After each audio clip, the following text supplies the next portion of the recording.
Forgive us our debts as we forgive our debtors. Forgive us our trespasses as we forgive those that may trespass against us.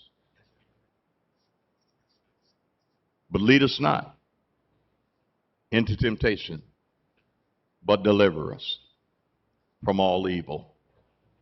For thine is the kingdom and the power and the glory forever. Amen. Thy will be done. Thy will be done. Let that resonate in your hearts tonight as you discuss this business. Thy will be done.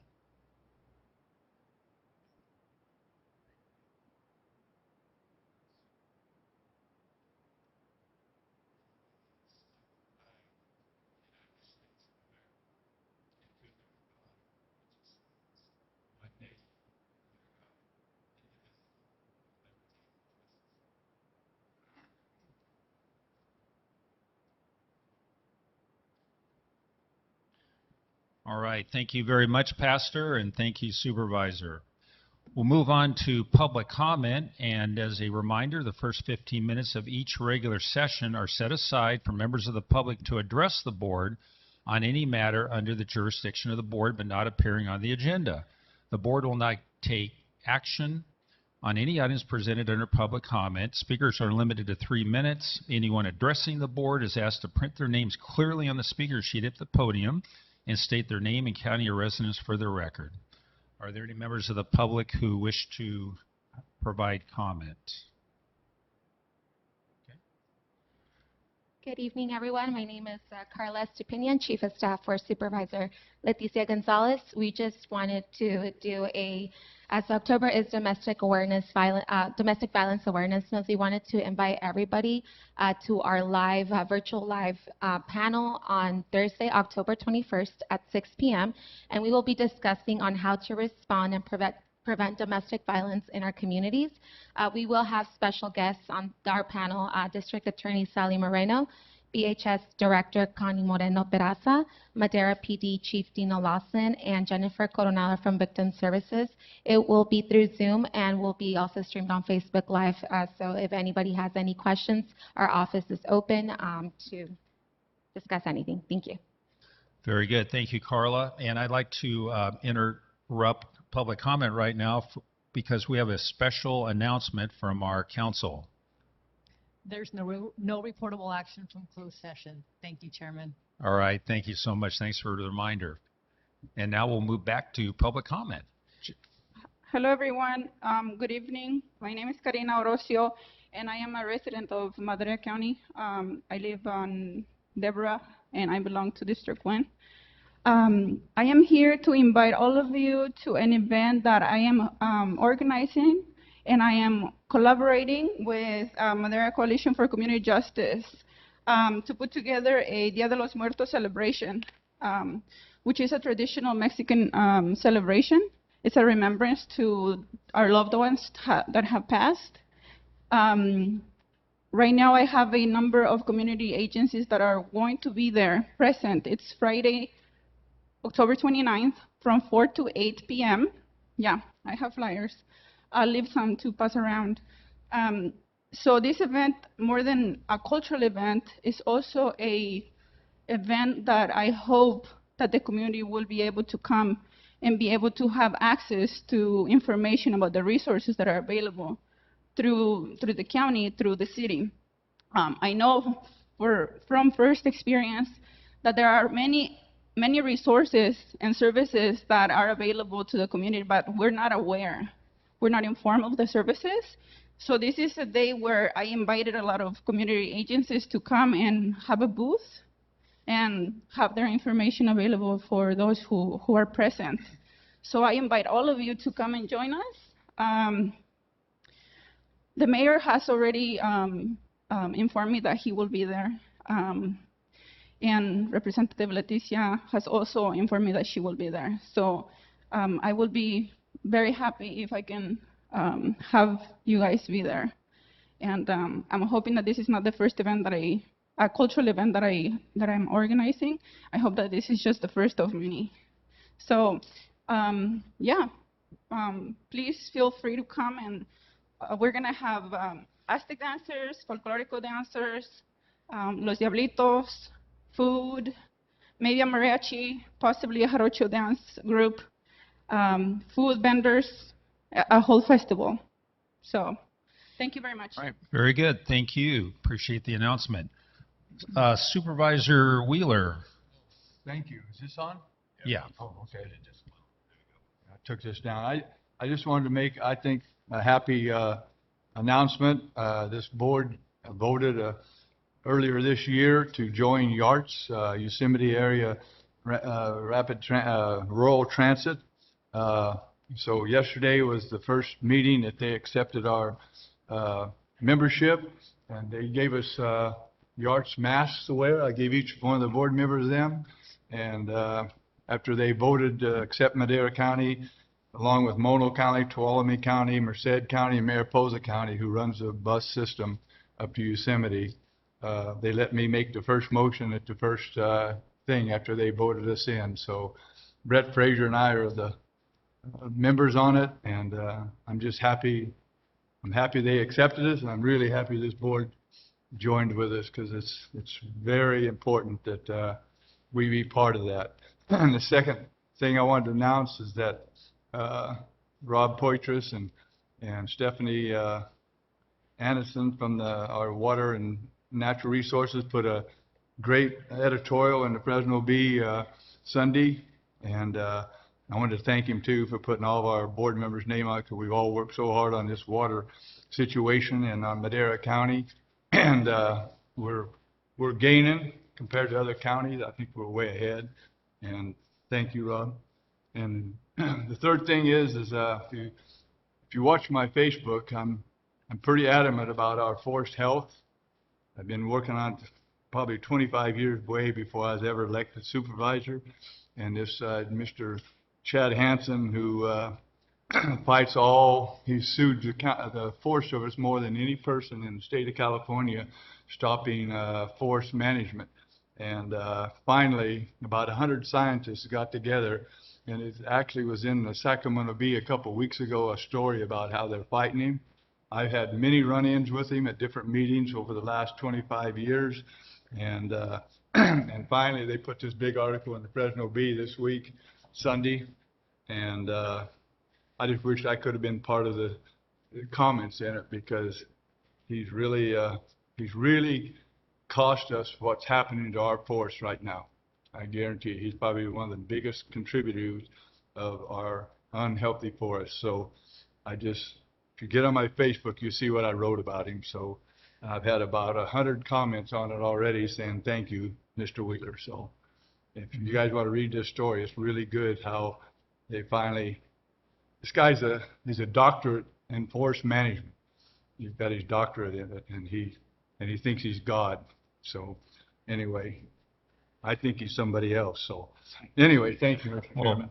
Well, thanks for fighting the good fight. And I would like to give the mic to Supervisor Frazier at this time. Yes, thank you, Chairman. Just wanted to,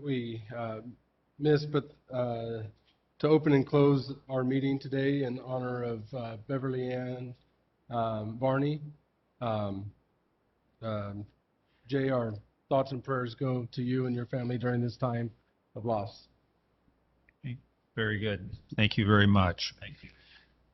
If there are no other public comments, we will move on to the consent calendar. Are there any consent calendar items that a supervisor would like to have pulled for further discussion?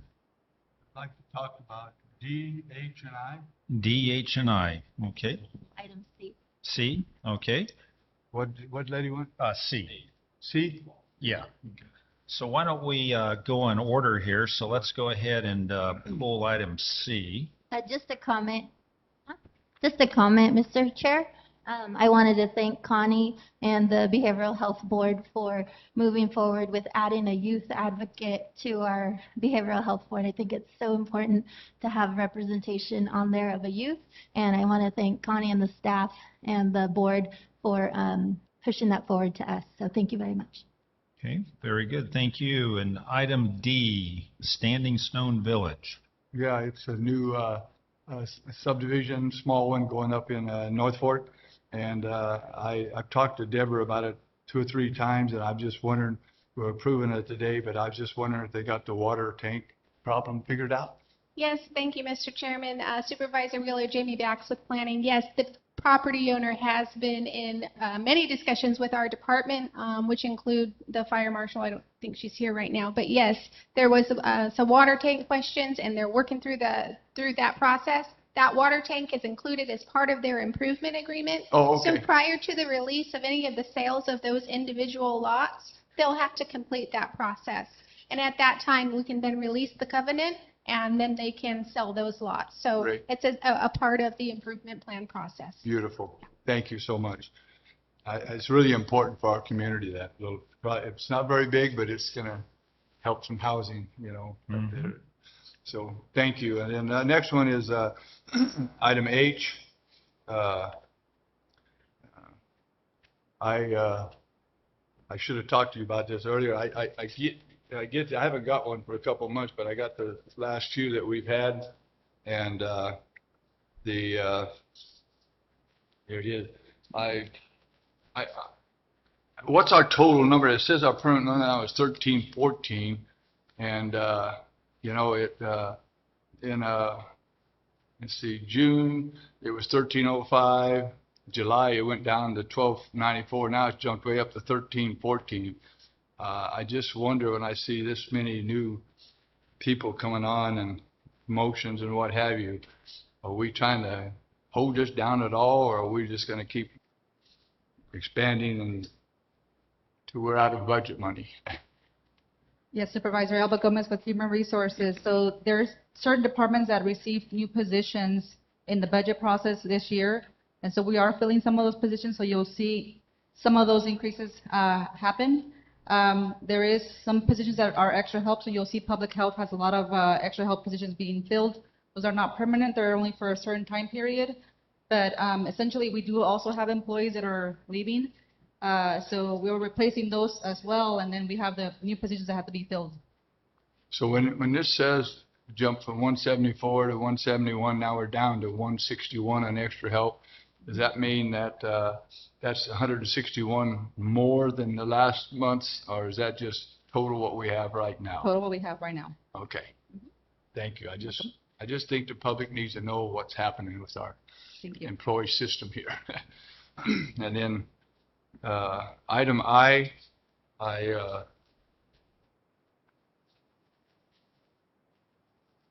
this thing really, how you doing?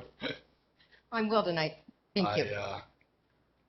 So we had a 5-year contract we signed in 2018 for $5,700,000.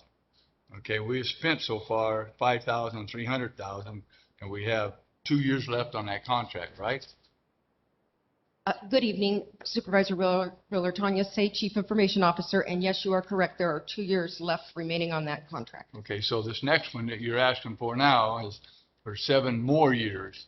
Is that 7 after this 5's over, or is that including these 2 that we've already paid for? That is going to include, so we've already paid for 3 years. That's going to refinance the 2 remaining years into this 7-year agreement.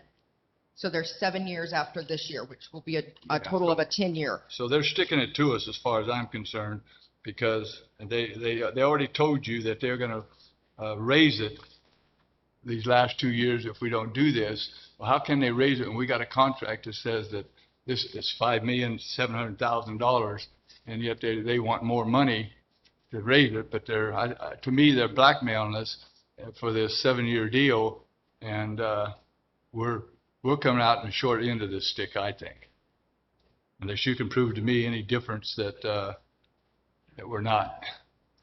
Okay, so originally when the contract was approved in 2018, it was for a total network infrastructure flip and a replacement. And the projected lifetime of that network was going to be for 5 years. So now fast forward through the pandemic and through some supply chain shortages, now the cost of equipment and the cost of a replacement network is going up. In the meantime, Cisco's also come out with a new program where you can get on an EA agreement, or enterprise licensing agreement, where you can keep your licensing up to date, and a maintenance agreement for the original equipment that we purchased. So instead of doing a whole new network refresh at the end of the 5-year contract, this will allow us to save approximately $1.4 million if we purchase the extended warranty and licensing for the remaining 7 years. So basically what they've come out with is, instead of having to automatically replace that equipment at 5 years, they're extending the life of the equipment and extending the support of the equipment. But it does come at a cost, and that is the cost that you're So seeing here. saying that, first you said that it's run out, it needs to be replaced, but now they've said they'll guarantee it for 7 more years, yet they want more money, and we're not even done with the 5 years yet. That don't make sense to me, Tanya. I just... So in 2018, we entered into the agreement. It was going to be for 5 years. Right.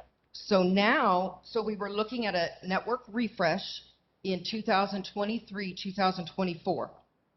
By entering into this agreement and refinancing this agreement, then we're able to purchase the maintenance and licensing agreement for the remaining 7 years that will We already negate paid the for cost of 2 years.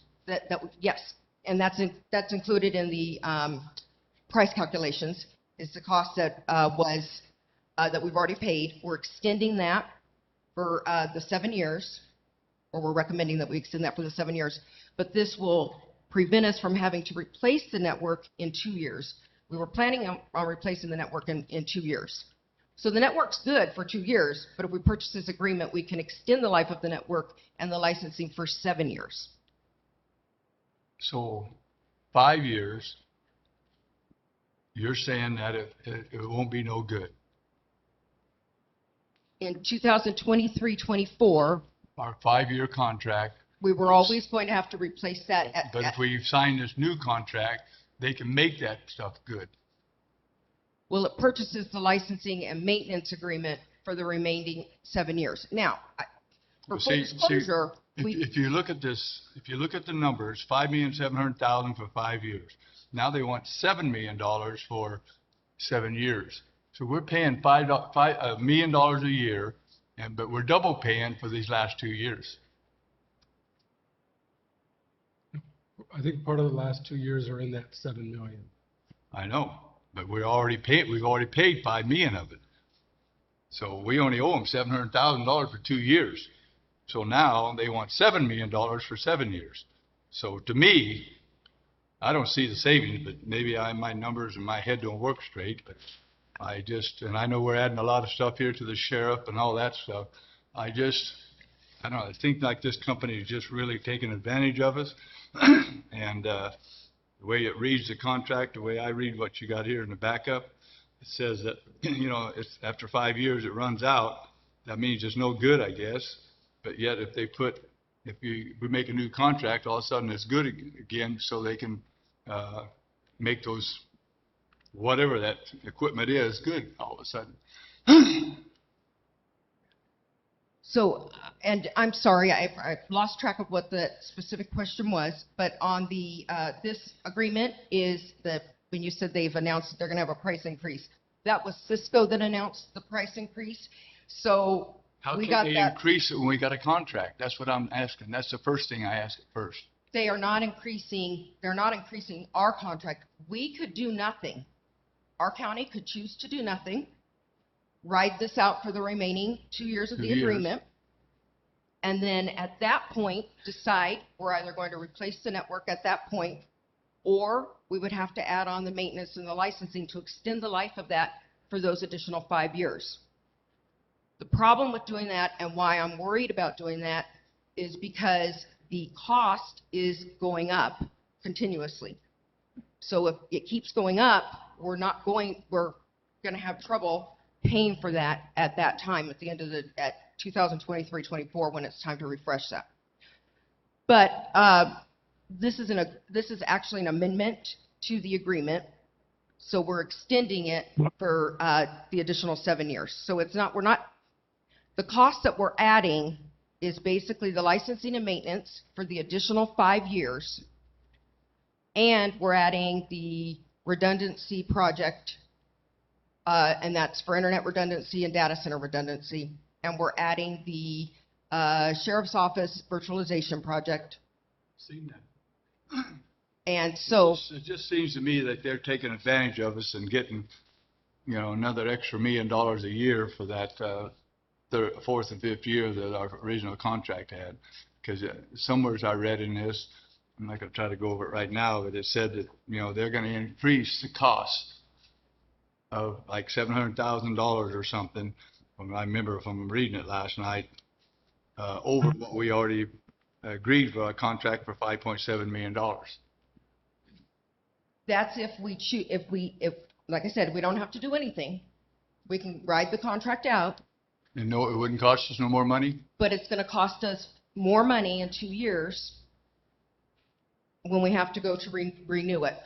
If we replaced the network today and added all this stuff, say, today was when we had to do it, what would the cost of that be?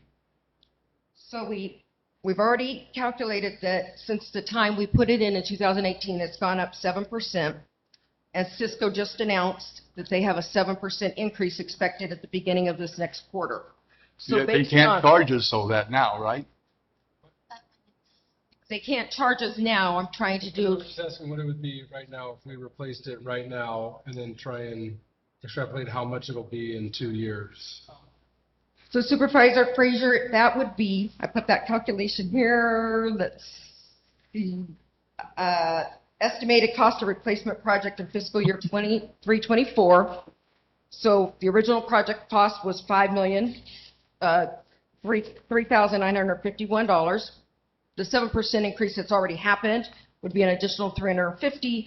The 7% increase expected for next quarter leads us to $5,729,024. So we're already looking at if we were to do it tomorrow, we're already looking at a $700,000 increase to replace what we have today. And that's just the network, right? That's not the licensing and, That would include the licensing as well. so even if it- So what we're saying is by only extending the licensing and maintenance so that they will, so that the equipment is good for the remaining 5 years, so that the equipment is extended, that we're extending the life of the equipment, it would save the county $1.4 million over the course of the 10 years, rather than having to replace the equipment in 23-24. It's not only the issue of the cost of the equipment, it's also staff time now, replacing all of that equipment. It's staff time going through that same project all over again. So there's even more of an opportunity to save money by way of staff time and by way of investment into staff investments. So, I have a question. Tanya, on the last page of your backup, it's got, original project cost $5,300,000. I don't know where you get that because it's $5,700,000. So then the next line says 7% estimated increase date to date is $350,000. So does that mean they're going to charge us another $350,000 right now? No, I was just using that for a cost comparison for the cost avoidance piece of it. Is And then- that if we were to replace the network today, it would have cost us $350,000 more. And then an additional 7% increase Cisco's announced that. for this next quarter. But we wouldn't have to pay that if we have this original contract with the 5 years that we have right now. That is correct, but in 23-24, we will have to pay it. And with the chip For a new shortage, system, not this old system. it would be, the maintenance and licensing agreement renews the equipment. The equipment's actually a relatively small piece of the entire package. So if you keep it updated with the maintenance and the licensing, the equipment will basically run as new. It extends that life and it brings it up to a date. So let me, if I may, I'd like to go back to where we got the $5,351,000. Yeah. So we entered into an agreement for $5,700,000. 16. The project actually cost, the $5,003,000. So we would be getting that credit back of that 700, the 712,768.24 comes back to us on this contract. That comes back to us on this new contract? In the amended contract, the amended lease agreement, we would be getting that credit back for that, yes. So overall, it costs us about $1 million a year for this program. And so if we sign this 7-year contract, does that mean that they are still gonna come back to us and hit us up for that 7% increase each year? This is to avoid that 7% because we will lock in the licensing and maintenance agreement for the next 7 years. Unless they come back again like this in 5 years or 4 years and say that it's going up too much, we want more money? Or do you think this is tie us down? We will be entering into the licensing and maintenance agreement that we'll be entering into will extend to it's listed in the board, so it will extend to, it's here somewhere, now my glasses aren't letting me see this. 23, 24, I guess it says here. No. Yes, it's, That'd be more than that. June 30th, 2028. 28, okay. So what we'll have at this point, should this be approved, is we will have an up-to-date network with the appropriate licensing and maintenance agreements in place through June 30th of 2028. With the exception of the items in red, which are very few in comparison, those are small items. Those will need a small maintenance agreement or the equipment will need to be replaced. But for the most part, the core network will be, the county's core network will be protected until June 30th of 2028. That's really huge because we can't predict what the supply chain shortages are going to lead us to in the next 2 years. That's why we started to kind of look at this and look at it a little bit differently, is because we have no idea what the chip shortage is going to do. We have no idea what the supply chain shortage is going to do, what the labor shortage is going to do. We could have trouble getting vendors to come in and do the work. We could have trouble getting the equipment. A lot could happen. Locking this in gives the county security in the main networking equipment until June 30th, 2028, which is why we brought the item forward for consideration. Thank you. Yes, Supervisor. Yeah, can you hear me? We Can you hear me wouldn't really be okay? at the peril of the supply chain issue, right, if we're going to be using the same equipment, right? Doing this means that we don't have to worry about replacing the equipment in 2 years and having to face the supply chain issues. So if the supply chain is the issue, why would there still be a 7% increase, even if at the end of this, we kept the same and just re-upped our licensing?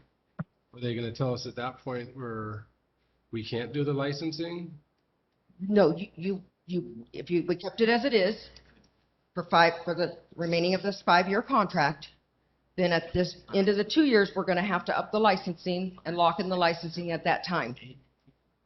However, we already know that next quarter, it's going to be $350,000 more than it is today. But the licensing shouldn't be a matter of the supply chain issue, should it?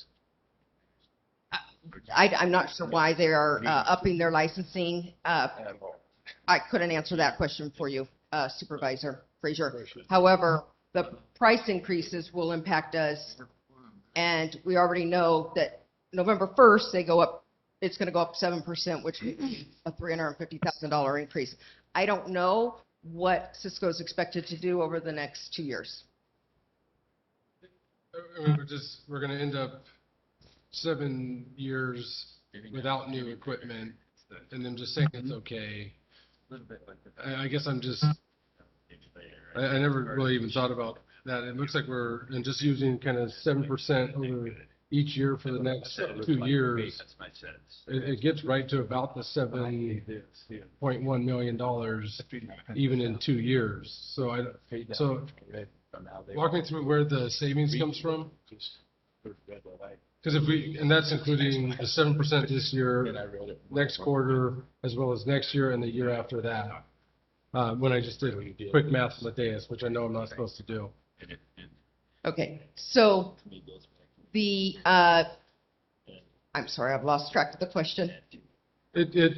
Just adding 7% right now in the next quarter. So I did 7% 4 times to what our original contract was. And it comes to about the $7.1 million even then. Okay, so So first of all, you said, are we just adding the 7% per quarter? We went back, we calculated, it's been approximately a 7% growth since we replaced the equipment to date. Okay, so Cisco's announced okay. they're expecting another increase effective next month. So that's going to be 7%. That's going to be 7% more. Okay, so the piece that I didn't get was the 7% each year up until this point. So now I know where it came from. I got it now. Now, in terms of the cost of it, we've expended $5,351,000. This is basically a lease finance. It's an amended contract. So we've expended $5 million on it. We've only paid $4,047,000. So we still owe that difference, the $2 million for the. Since we paid 5. We still owe the difference for the remainder payments of that contract, plus a small fair market value on that piece of equipment, or that equipment. And then, in addition to that, we're adding the enterprise agreement, and so that's where the increase. I get it. I see it now. Okay. In case it's helpful, at the end of the day. It's not apples to apples from what Right, started to now. I got it now. At the end of the day, we do have 10 million. It is a total of 10 million. Preparation for this meeting, I took a look, and between both the original contract and the refinance contract, total purchases, total equipment that would be purchased for the County of Madera, equipment, licensing, services. This is adding the redundancy. This is adding the sheriff's project. It would be $10,784,000 over the course of 10 years. Okay. So Supervisor Wheeler was right. It's about $1 million a year. Total payments between what we've already paid and the remaining 7 years would be $12,095,000. We're looking at a 5.6%. That equates to approximately a 5.6% rate of interest. Okay, very good. If there's no other questions about any of Can you the hear me, items, Mr. Chair? I will go to the public. Are there any questions from the public, comments regarding the consent calendar items? Thank you, Tanya. Seeing and hearing none, I will accept a motion for action. Move to approve. Second. Roll call vote, please.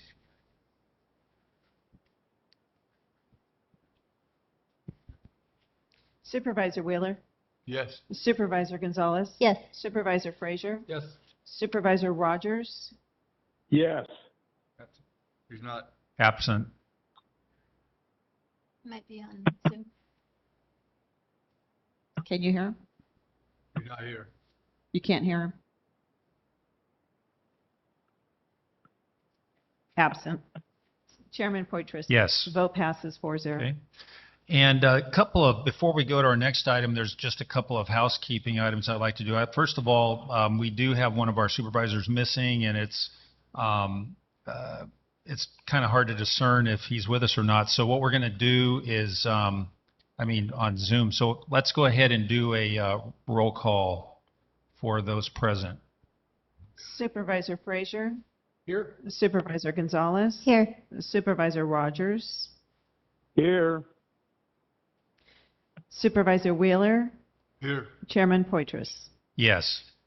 Okay, so it sounds like Supervisor Rogers is with us unless that was a specter or something. No, that's me. Okay, that's you. Okay, good. Very good. Yeah, I tried to vote on the last one, but nobody could hear me, I think. Right. What's your vote? It's a yes. Okay, there you go. Okay, so the second item would be we missed a public comment from an individual. I believe Kendall Flint, is he on the web or is he with us? She is with you. Oh, she. Okay, sorry. No Okay. worries. And I apologize. Yes, I'm here tonight basically promoting a couple of workshops that are coming up. On Monday, the 25th, the Madera County Transportation Commission will hold its first workshop connected to the Regional Transportation Plan and Sustainable Community Strategy. That is open to the public. It begins at 6:30 p.m. and folks can actually sign up online using the project website. I don't know if this is going to work, you can see my screen or not, but I'm going to share it anyway. It's yourmadera2046.com, and you can sign up. This particular plan involves all of the future investments that will be made by the county, the cities of Madera, Chowchilla, Caltrans, and tribal organizations that are within the county. It really guides future investments for transportation programs and also has the Sustainable Community Strategy, which takes a look at future housing investment and how transportation investments are going to connect with that. There are two concurrent things that are happening same time. One is a upcoming electromobility vehicle plan, which is going to be looking at where we can place charging stations throughout the county in the next 3 to 5 years. And then finally, we've also got an update to Measure T.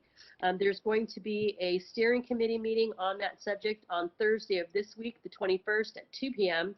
And anyone that would like to attend that meeting or make comments about that can get that information on the Madera County Transportation Commission website, clicking on Measure T.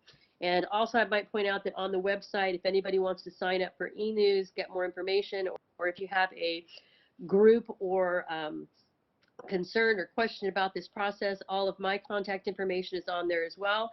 And we want this to be as inclusive and engaging a process as possible. So we really encourage all of the all of the board members and everyone else to get as much information as possible. Please share this on social media, and we hope to see many of you next week. And thank you, Mr. Chairman, for making arrangements to let me give that little spiel. Appreciate that. All right, thank you, Kendall. Sure appreciate it, and I received your email today as well with that information, so thanks so much. So with that, let's move on to item 6A, and I'm going to ask Supervisor Gonzalez to make the introduction for the entertainment. Okay, thank you very much. Well, when we were planning the on-the-road meeting, we decided to come to the heart of District 4 in Washington Elementary School. This is the school that my mother went to school to in the 60s, and my nieces and nephews all came to this school. And so I wanted to highlight some of the activities that happen within the district and throughout the county, actually. So I invited Cecilia Rios, who has been working with the Madera Ballet Folklorico group. And I actually will hand it off over to Cecilia and ask her to make the introductions. And then we have a special certificate of recognition after the performance.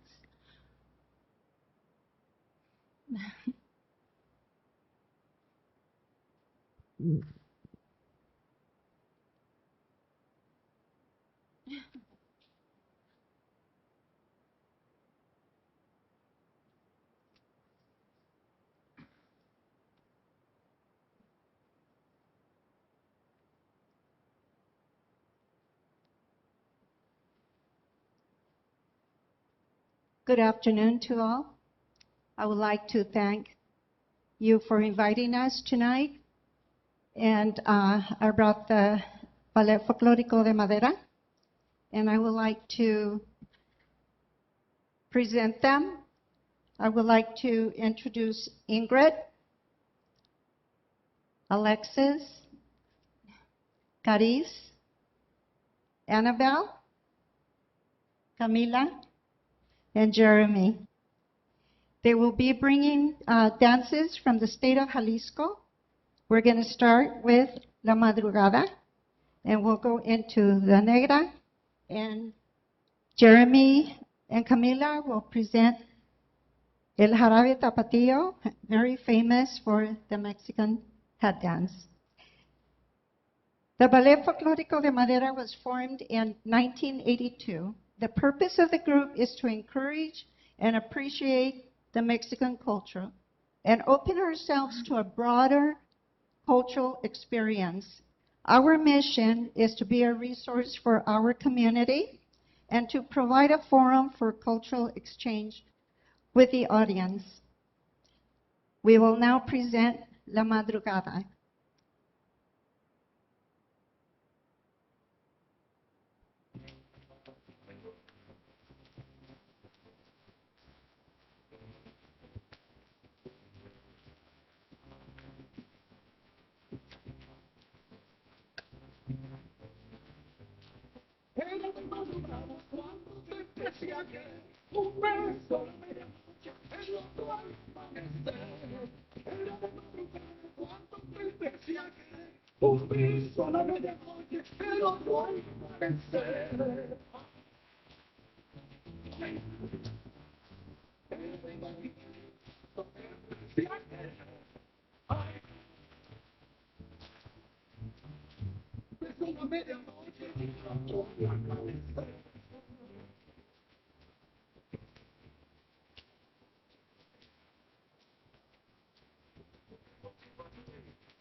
Welcome.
Thank you so much. That concludes our program for tonight. Thank you again for inviting us.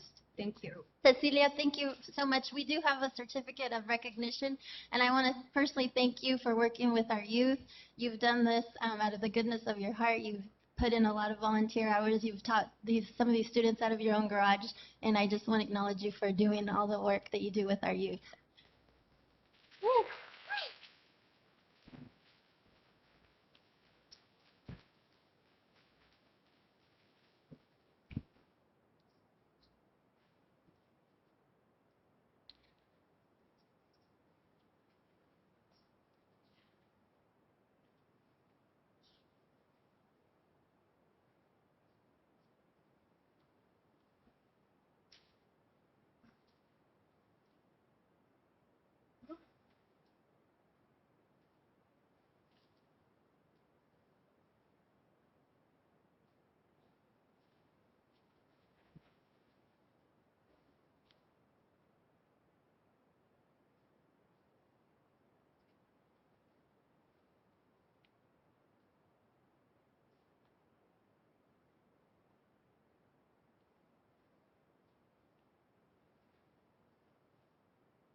Okay, we have about 2.5 minutes until our public hearing starts. So what we'll do is we'll take a quick 2.5 minute break and start our public hearing at 6 o'clock. That's straight, it's just to the east. So if you want to listen, go straight up, you'll see where it says boys.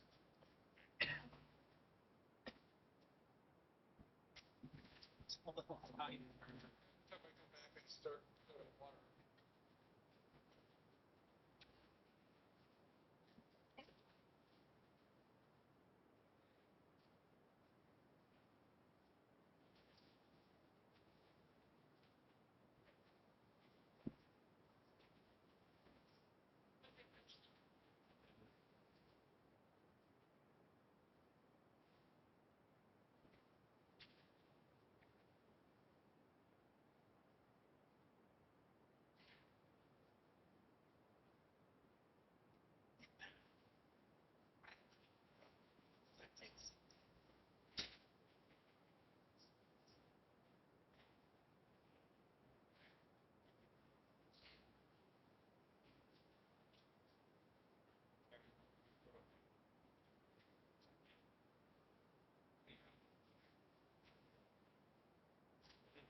You worked in before, right? Yes. So this is okay. So just let them know. Don't do that. Don't do that. Hold us. Hang on. So you see, it's the one thing you forgot. I hope so. Yeah.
I feel, you know, the meeting of this, it was done for, yeah.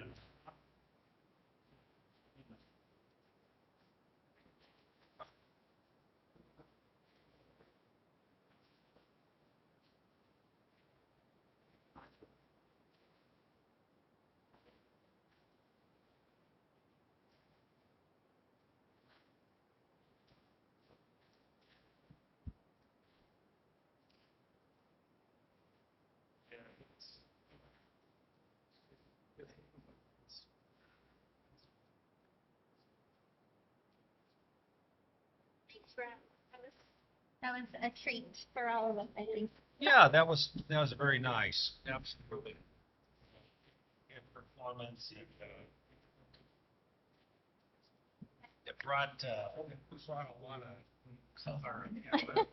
We're walking up there, we're just kind of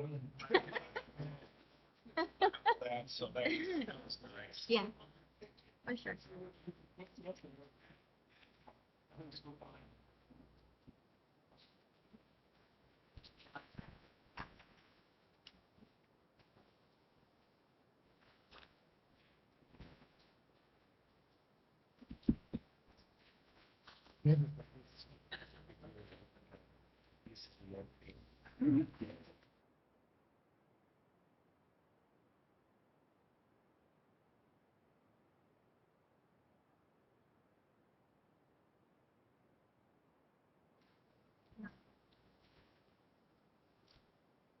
I think he follows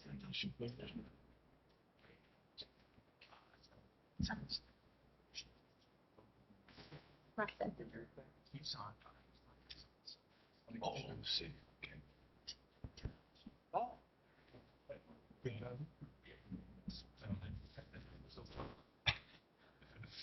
Welcome back, everybody. We will now move on to the public hearing. Tonight's item will be the third hearing for workshop of the 2021 redistricting process. Mr. Trieber. Thank you, Mr. Chairman. Matt Trieber, Chief of Development Services, and thank you tonight. And so, oh, yes. Real quick, does anyone need translation services?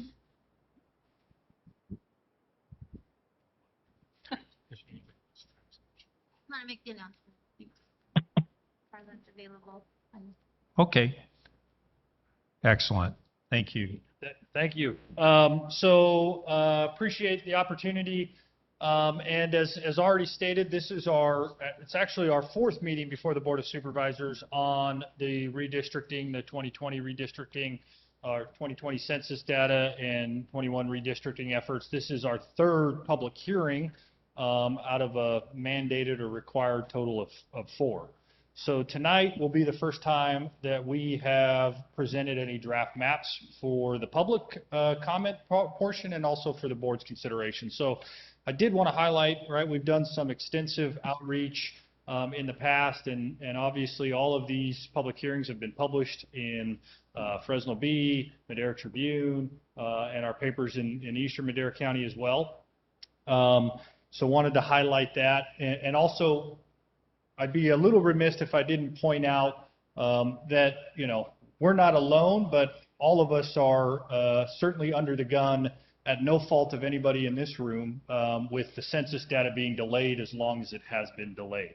So we did not get the 2020 census full complete data until September 20th. And here we are in our third public hearing on October 19th. So I did want to point out that I have Jamie Bax, my deputy director, Sam Rache, who's a planner 3 with us, and Trevor and his partner at QK as well. So it's taken a whole lot of effort on those folks to get us to this point. And so we're excited to share some draft maps and the data before for the board and the public's consideration there. So again, we have 3 options, which is what we had discussed at our previous public hearing, that we would have 3 options to show and provide to the public and the board as a part of this. All of these, right, obviously comply with federal law, state laws, and that aspects for that. And a big point that I wanted to play is, right, a lot of this we are utilizing the process and the data from 2010 and moving that process forward. So you may recall we had a mid-district cycle, redistricting mid-year cycle that was done in 16 and 17. So I want to make it clear, and we did do that in our second hearing as well, that we're taking the 2010 data, we're moving that forward to the 2020 census, and this effort is utilizing which federal law, state law, all mandates that we have to use the 2020 census and the total population data from that.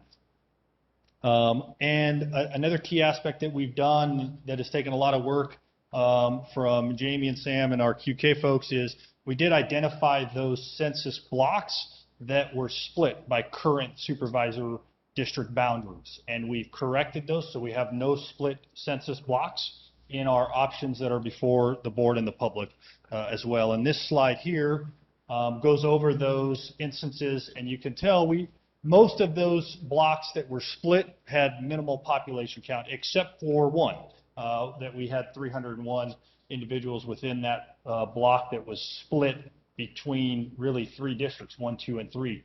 90% of that block was within District 2, so we moved it all within District 2 to correct that, so we didn't have mid blocks and split blocks through that process. So again, this slide also has at the bottom our current breakdown with our current supervisor district boundaries and that deviation from the ideal, which is 30,222. So what, the ideal population for each 5 districts would be 30,222. As you can see, as we've discussed in previous hearings and meetings, District 5 has our lowest population, and District 3 has our largest population breakdown.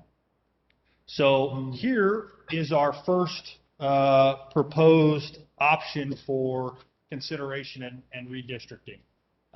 And again, I want to point out that this data and this information is available on our website. We have a redistricting website as well as a live interactive map. So anybody of the public, anybody can go on to that website and they can see all of these census blocks and they can create their own maps as we go through this. So really the big influx here is moving and transitioning population from District 1 and the Valley Lake Ranchos, Madera Lake Ranchos area into District 5. And you will see on one edge of the map here, and I'll see if I can't move my cursor here, but this is one of those instances where we had a split block that was split between District 1 and District 2. In this draft, we are moving that all into District 5. That was 16 votes is what resulted in that split block. So this results in a 10.5% deviation, and that's been calculated, just to be clear, because the law is not clear on this fact, but we've calculated that deviation between our largest populated district, which is still District 3 in this scenario, and our smallest population district, which in this option would now be District 1, would be the smallest population. And so I'll click here, and of course I can't. Let me move this out of my way here. And you can see we tried to do the math there to show that, by calculating that deviation, you're taking the largest population, subtracting the smallest population, and then dividing that by the smallest population. We have seen other agencies and other jurisdictions calculate this deviation by dividing by the larger number or the ideal population. And we have taken the more conservative approach in this aspect, which shows a greater deviation by dividing by the smaller number. So I wanted to make that point clear for the public and for the board. Again, this is a second option, and each one of our 3 options builds upon one another. And so this second option does exactly the same thing as the first option. It moves the population from District 1 into District 5 up there at Valley Lake Ranchos, Madera Lake Ranchos area. And this option does move District 2, which requires and shows a need for additional population, and encompasses down to Cleveland Avenue, east side of 99, and moves that population into District 2 from District 3. So if you recall from the previous and our existing boundaries, District 3 was the largest. District 2 was also not the smallest, but needed additional population. So this moves population from District 3 into District 2 there. This results in a deviation of 9.8%. District 1 is still the lowest population district in this scenario, and now instead of District 3 being the largest, that transitions to District 4, now having the largest population base with this move, and the population shifting in District 2 from District 3 on the west side of 99 there. And then our third, and I've done the math there again, showing that deviation and how we calculated that to get to that 9.8% deviation. And here's our third and final map for this evening, and for public input and comment and from the board. And so again, it builds upon option 2. It encompasses everything within option 2, removing District 5 down, Valley Lake Ranchos, Madera Lakes. District 2 is coming to everything north of Cleveland Avenue on the east side, the west side of 99. And then we do move and shift population in the line between District 4 and District 1 to basically encompass and take everything east of Road 29 from District 4 and move that into District 1. This does result in our lowest deviation that we've identified, a 6.5% deviation for consideration. And I probably should have started and also talked about when we speak of deviation, right? There is not constitutional or law that states you have to have this, but there is clear case law, and certainly our county council will speak, could speak better to that. But there is clear case law out there, federal, state, that mandates and says you should be looking at trying to maintain a less than 10% deviation from your smallest district to your largest district. And so, there's not a rule that says, hey, 9.9, you're perfect. It simply is a rule of thumb that you need to try to be under that 10%. I have read and seen things that if you're over a 10% deviation, then the burden is upon the agency that drew those lines to show why that works. And there's a lot of things that go into this, but the main focus in the legislation and the Constitution is to look at a total population and try to get to that. But we shouldn't be splitting communities and dividing those. And so we've taken that very seriously, and we've tried to get to a more balanced than our current. Obviously, the existing boundaries get to a 17.6. So my strong recommendation is we do need to move lines. We can't simply stay with our existing boundaries as they exist today with a 17.6% deviation. So again, I apologize. I probably should have started with, when we're talking on these deviations, it's not a mandate there, but there is clear case law to say we should be, trying to stay under a 10% deviation in that. And again, just a summary of these things, right? The maps were obviously collaborated on the staff's side and looking at development patterns in those communities of interest and ensuring that we're not splitting up those and we're maintaining a balanced population out there. And so I wanted to point that out as well. And we are here for questions and comments from the board or anyone. Very good. Thank you very much. Let's go ahead and start with our board. Are there any questions a board member might have regarding the maps? Yes, Supervisor Wheeler. Thank you. Great job. I've always been on the low man on the totem pole here, and we need to get that up. Myself, I like option 2. If we do option 3, the only problem with that is that in 5 years, we're probably going to have to readjust it anyway because of Rio Mesa, because District 1 is going to grow out there bigger than probably all 4 of us, others put together. And so if we go messing with District 1 like that, I think that we will be back in 5 years, which I won't be here, but somebody's going to have to do it and readjust that again. So if we kind of think ahead instead of just thinking of yesterday, I think option 2 would be our best deal. And I think that right, with option 2, District 1 is the lowest, but they're growing by leaps and bounds compared to the rest of us. So that's, I'd hate to pre-jump that and think about doing option 3. That's just my opinion. So thank you.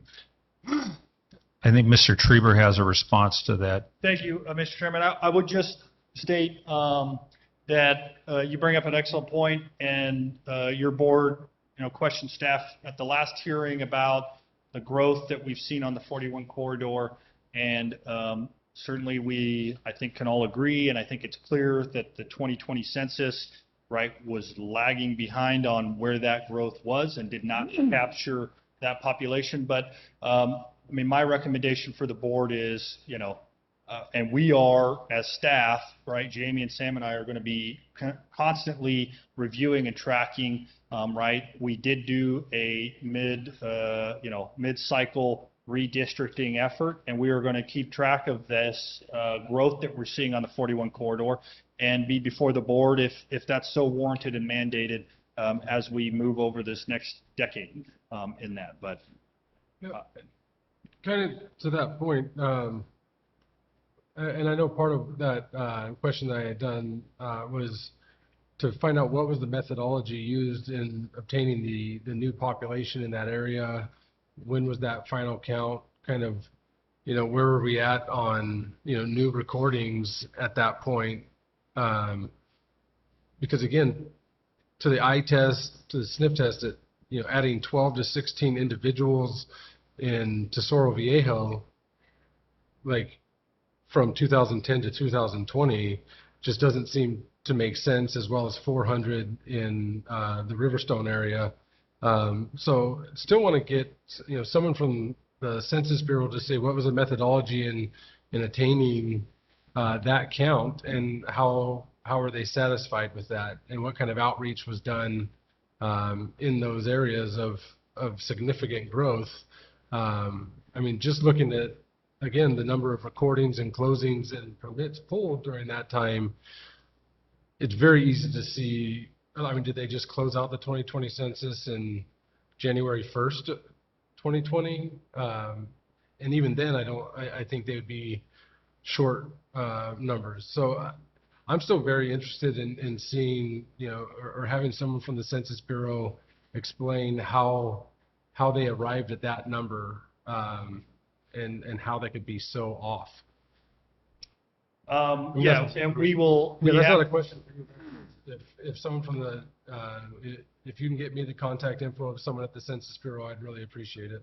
Absolutely. I would say, and we did dive into that based on the questions at the previous board. And so that census count went through April of 2020.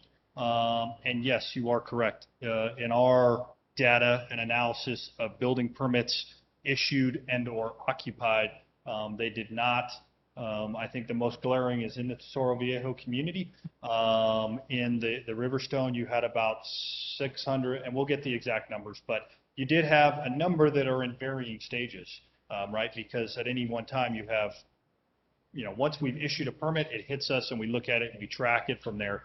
But we may have just issued that permit March 30th, and 2 days later so obviously there's nobody residing in that, but we can absolutely, we'll reach out, we'll get that contact info, and we'll ask those hard questions. But I did want to, and Regina and I had this discussion today on this point and confirmed with some other experts on it. We are stuck with what the census has given us on that population within those blocks to do this work and this exercise on that redistricting as we sit here today. But it doesn't mean we can't and we shouldn't ask those tough questions and try to get those answers. I remember in January alone, there were 60 to 100 closings, not permits pulled. Yes. There's probably more permits pulled than that, but 60 to 100 closings. Unless all those people, it was a second home, that's just 1 month. And unless those 12 to 16 people, just live in 5 or 6 homes within Tesoro Viejo, it just doesn't seem to make sense. Yes, and those aren't single residents, the majority, Yeah. right? We look at the anticipated breakdown, and you're seeing anywhere from 3.2 to 3.5, 3.6 folks living per household, per rooftop out there. So. Yeah, and again, this goes beyond just our redistricting. It goes as a function of, money that we get based on population. It's based on, absolutely. I'm speaking to the choir, but it just is, it's so strange to me, and it worries me to no end that that's the kind of data that we had in that area, and where it's very easy to see, and makes me call into question kind of the data everywhere. So You question the census? My goodness. Yes, Supervisor Gonzalez. Thank you. Matt, for transparency purposes, I know you mentioned that this information has been publicized in the Fresno Bee, Madera Tribune, and some of the media outlets. I know it's been shared significantly on social media, including myself. I've been trying to share this. But have you had any feedback from community groups or formal or informal correspondence from groups trying to submit information or provide input? Thank you very much, Supervisor, for that question. I was going to get it ready to apologize. We did receive our first, and I'm going to look at Jamie here and make sure I'm speaking accurately here, but our first kind of reach out and what appeared to be a proposal from an individual just about 4:40, 4:30 today.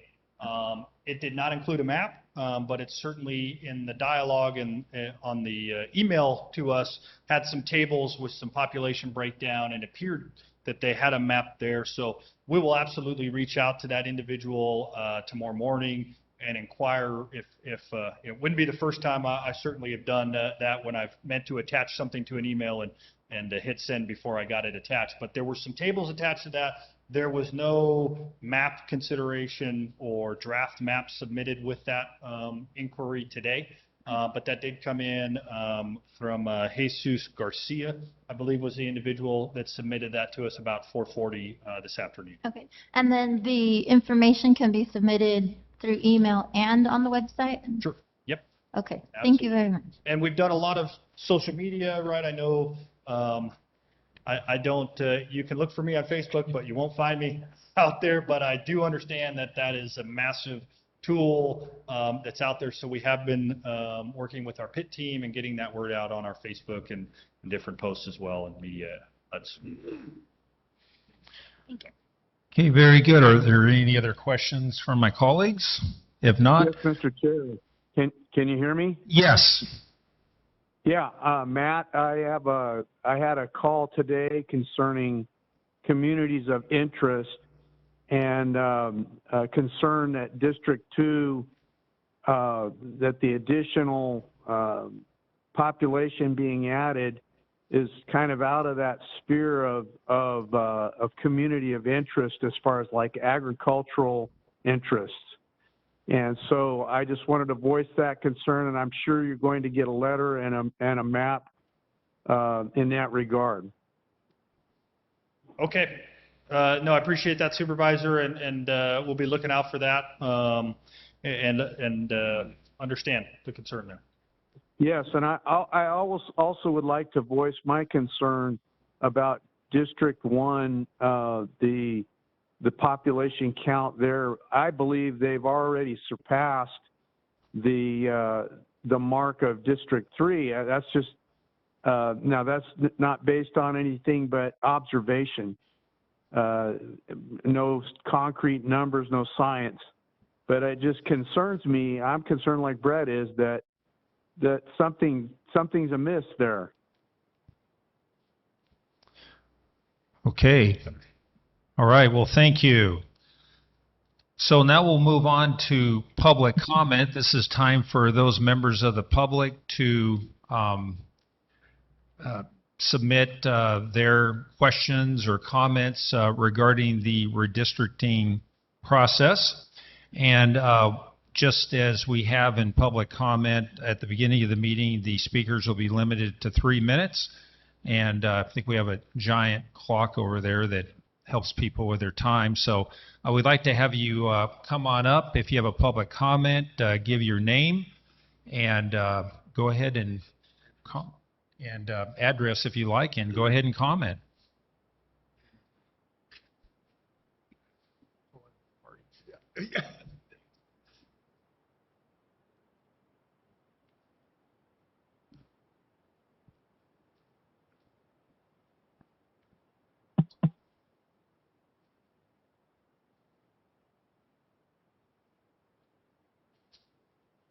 Good evening. My name is Luis Huerta Silva, and I am a Central Valley redistricting organizer with California Common Cause. And California Common Cause is here to comment to address comments made by staff members of the Madera Board of Supervisors regarding there being a lack of community group outreach to engage in the redistricting process. These comments are extremely concerning because they ignore the mandatory role and responsibility of the redistricting body of all jurisdictions to initiate engagement with community groups, a provision outlined by the Fair Maps Act. The inaction defeats the intent and purpose of the Fair Maps Act, meant to encourage residents, including those underrepresented communities and non-English speaking communities, to participate in the redistricting process. Although the redistricting process is a once-in-a-decade process, the implications for the resulting districts have generational effects and very real consequences for people's everyday lives. Being so, engagement of community groups, especially those most vulnerable, is critical to a more equitable and just process. In 2019, the California legislature passed the Fair Maps Act, which required the jurisdictions to engage in a robust outreach and education campaign to encourage public participation. Specifically, it outlines that the board shall take steps to encourage residents to participate in the redistricting process and will do so through good government, civil rights, civic engagement, and community groups or organizations that are active in the jurisdiction. Public participation is an essential part of the democratic process, but it cannot work while decision makers in power do not extend their fullest efforts to engage their constituents. The comments made by Deputy Director Jamie Bax on September 9th, 2021 are particularly concerning because the Fair Maps Act states that it is a role and responsibility of the redistricting body to seek community groups and organizations and not to wait to be approached. This is also troubling given the lack of public comment on the redistricting matters on September 7th, with 0 comments being made and a single engagement made on October 12, 2021 board meeting. California Common Cause recommends that the Madera Board of Supervisors reevaluate their roles and responsibilities and revisit the deadline set by the board of November 16, 2021. As a jurisdiction that holds primary elections, Madera has until December 15, 2021 to establish new district boundaries. Moving the set deadline to December would provide additional month for the board to make substantial efforts to engage community groups and the public. Considering the board adopted the current maps under a different legal scheme, the board may well be in violation of the Fair Maps Act if it decides to continue without proactive community outreach and lack of public participation in this process. Currently, the board is only meeting the minimum standards outlined by the Fair Maps Act, and the board, despite this being a rare decennial opportunity to engage in the process. 4 of the 5 redistricting hearings scheduled are at 10:30 during the workday, with 1 today being at 6 p.m. California Common Cause encourages the board to extend the self-imposed deadline and fulfill their responsibilities. Thank you for your time, and I appreciate it, and the Common Cause is more than willing to help provide support. Thank you. All right, thank you.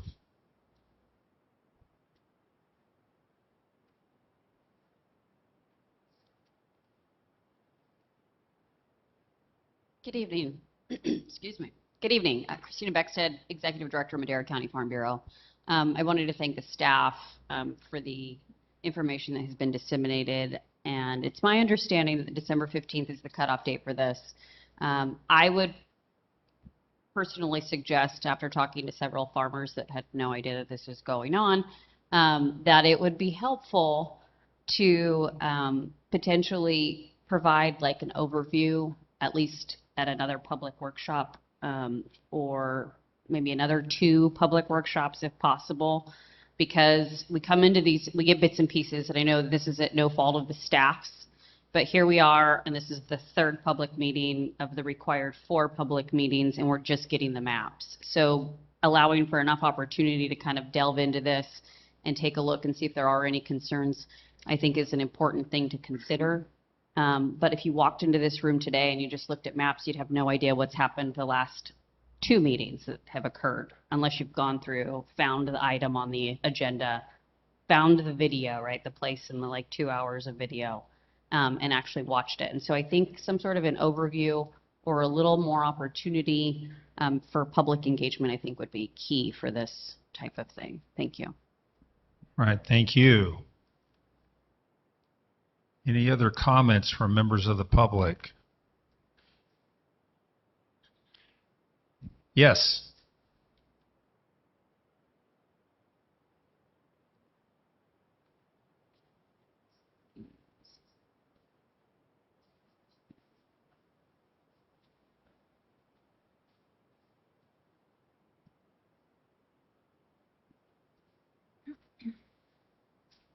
Good evening, Board of Supervisors. So I appreciate that you had this meeting in this particular location.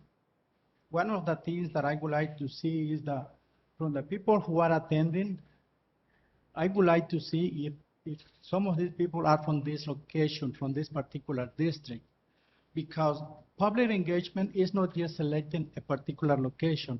It's basically reaching out to the people who live in the area to come and see. This is the first time that I knew about this redistricting, and I came in. I was trying to learn as much as I can, but I don't see any mapping. They were speaking about District 1, District 2, District 3. I don't have a clue. I am assuming that most people wouldn't really understand. And I kind of second the opinion of the other speakers that we may need a little bit more time to reach out to the people and really know what's going on. Thank you. Thank you. Any other members of the public?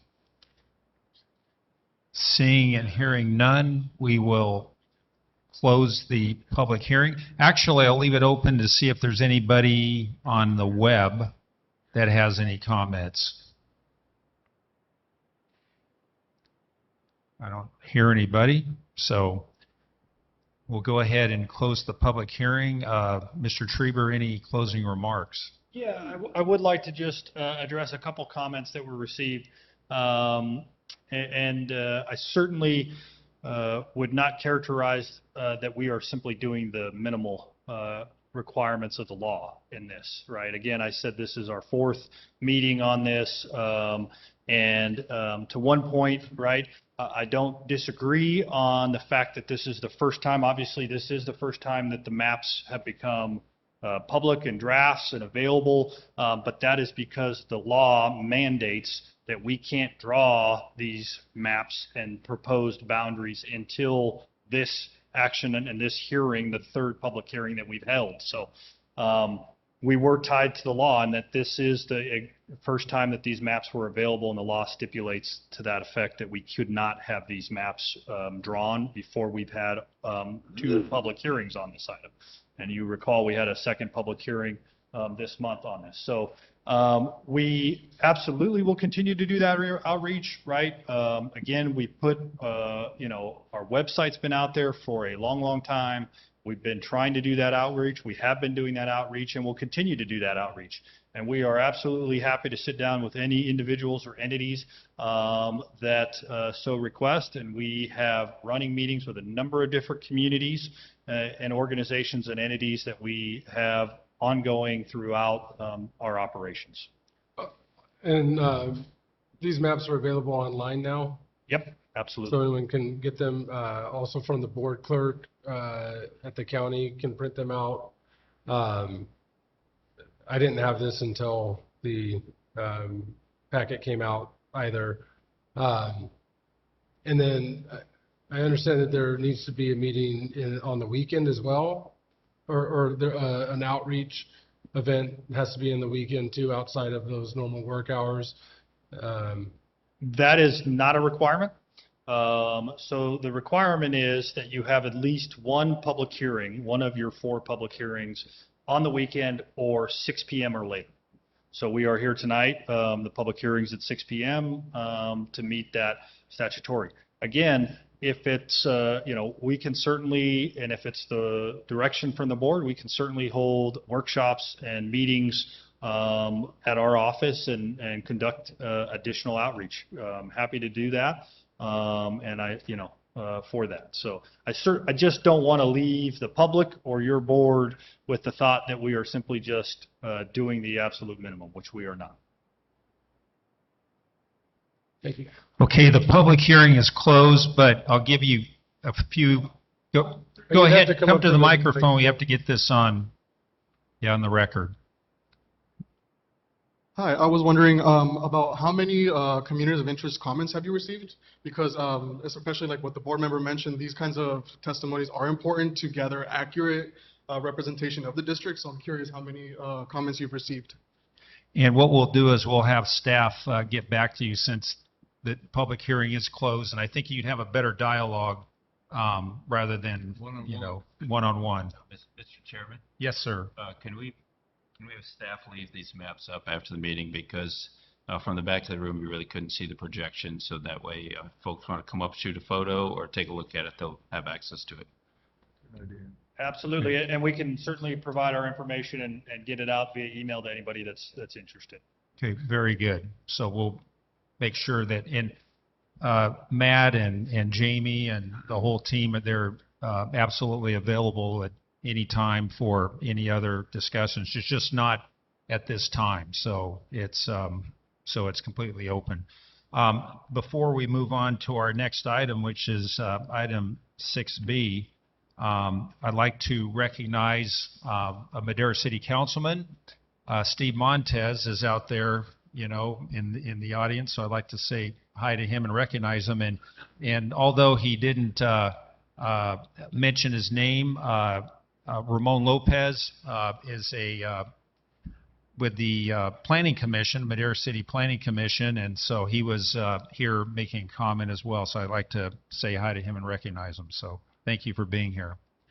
So let's move on to item 6B, and this is a presentation of proclamation recognizing October 23rd to the 31st, 21 as Red Ribbon Week. Actually, it's a week and one day.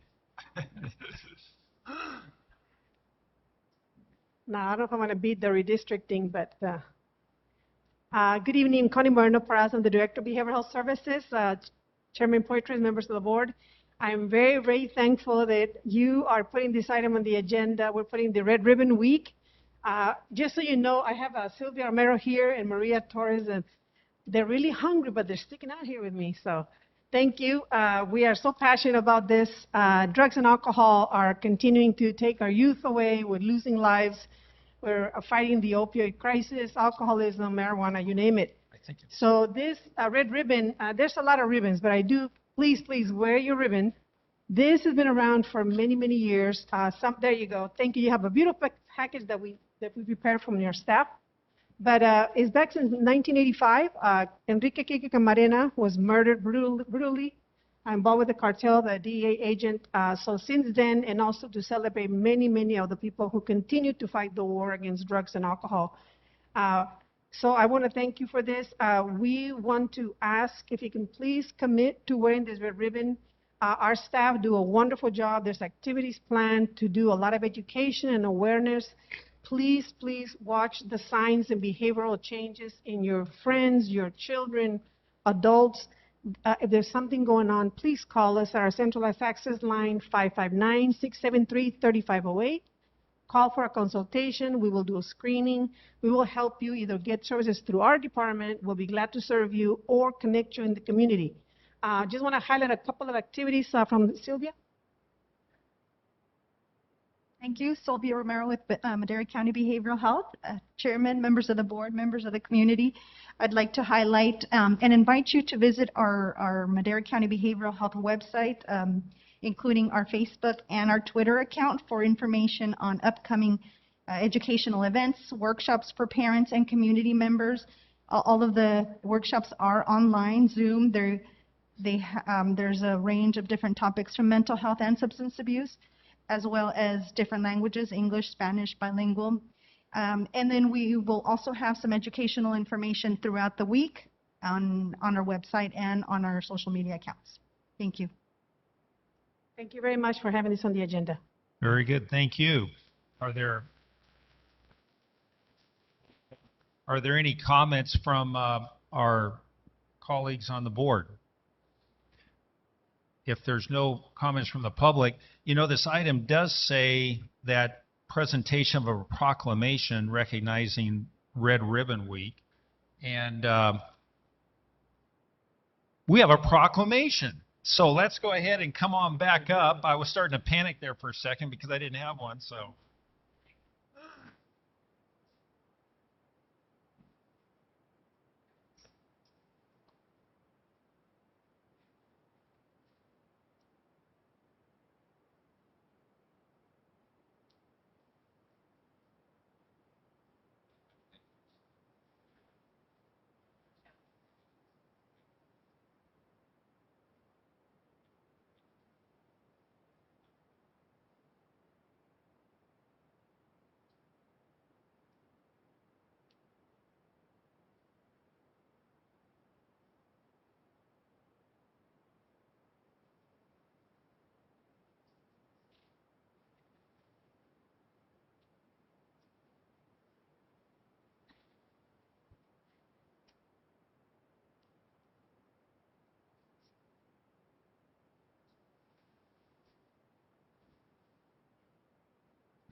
Okay, thank you. And as we mentioned earlier, that item 6C was pulled and is being moved to 11-2 of 21. We will move to 6D, and this is consideration and approval to ratify a MOU between Madera County and the mentioned bargaining units. Thank you, Chairman. Good evening, members of the board. I appreciate your time. My name is Susan Carter, and I am reporting from Human Resources.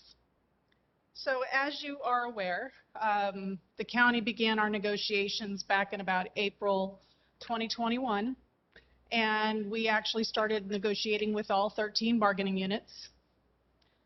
That we have actually successfully concluded negotiations with 4 of them. Unfortunately, one of those, we do require additional signatures, so we will ask that you pull the communications dispatcher MOU, which is item number 1, from tonight's agenda, and then we will add that to our next agenda, which I believe is November 2nd.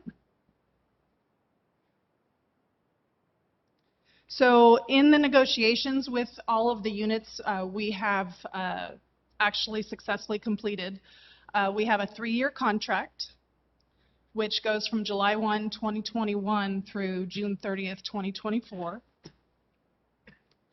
I do want to also note that some of the, there are some minor edits and typos in the contracts that are before you tonight. My apologies. We will make those changes and then make sure that those are up to date, but they're very minor typos and edits. But those that we did agree with and are before you tonight are the Peace Officer Unit, the Peace Officer Management Unit, and your Probation Administrators Units. And they are now before you for approval to ratify.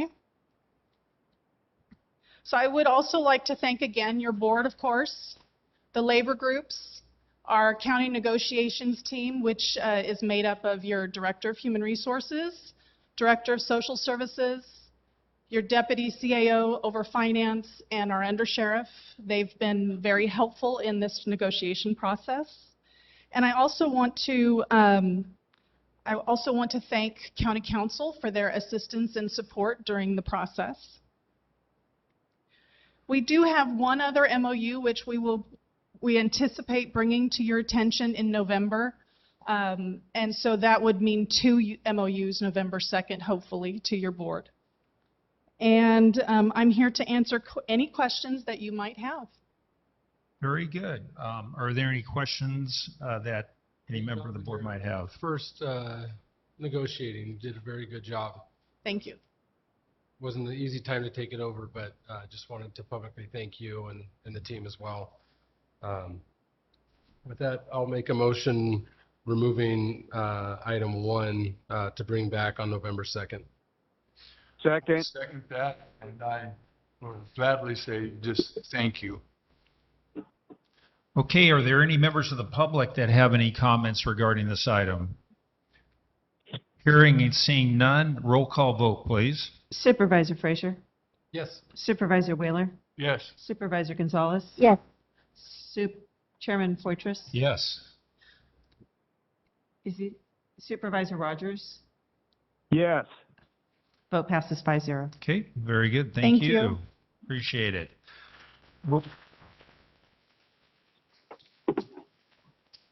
We'll move on to pending legislation. I don't believe there's any items that we're going to be talking about tonight. Supervisor and staff reports. I'll start with my right, Supervisor Frazier. We have the coffee and conversation tomorrow morning at 8:30 on Zoom, and to discuss anything and everything. And we will be talking about the map redistricting there as well tomorrow. Very good. Supervisor Gonzalez. Yes, thank you. I wanted to congratulate the people that were recognized, the nominees and the recipients of the Excellence in Education last Thursday. And in addition to that, I attended with a huge delegation from Madera County. The top 10 women leaders, and our district attorney, Sally Moreno, was recognized as one of the top 10 women in the valley. And then I just wanted to remind people that we will be having that domestic violence forum on Thursday night at 6 p.m. You can contact our office and we can provide that information for you.